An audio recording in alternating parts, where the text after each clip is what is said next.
And the BC plan is to make sure we reduce your hydro rates by 12%.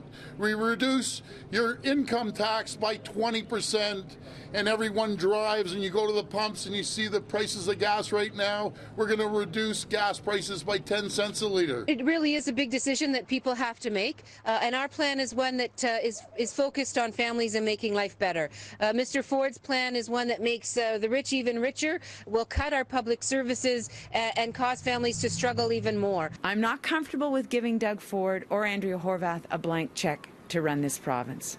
That's why we need strong Liberal MPPs at Queen's Park to stop a majority and make sure that the next government is accountable to the people of Ontario. And it could be a new dawn for the Liberal Party come June the 8th. That is, if recent polls hold true. Now, the Liberals look poised to go from governing party to potentially having no official party status at all. Now, 8 is the magic number here, and if they get any seats less than that, everything could change. Here's veteran political observer Bob Richardson on what that would look like. It's not great, and what it looks like is it denies you a couple of things. One, it denies you political oxygen. You don't get to have a regular question and question period. You don't get to be on legislative committees automatically. The media at Queen's Park don't necessarily follow what you're saying. So political oxygen is important in this business, and you'll lack that. The second is resources.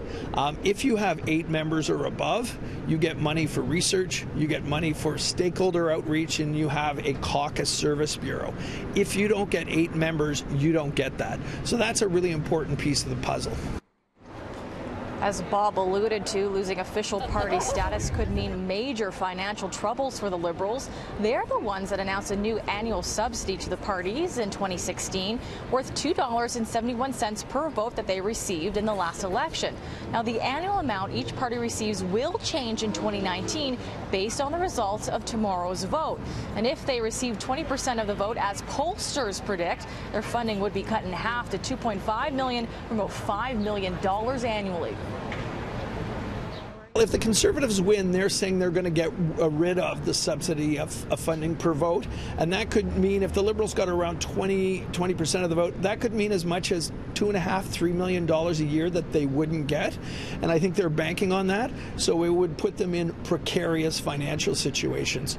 So that may be something that if it's a minority parliament, you can bet that'll be on the agenda for discussion, because it's important for the Liberal survival that they get that money.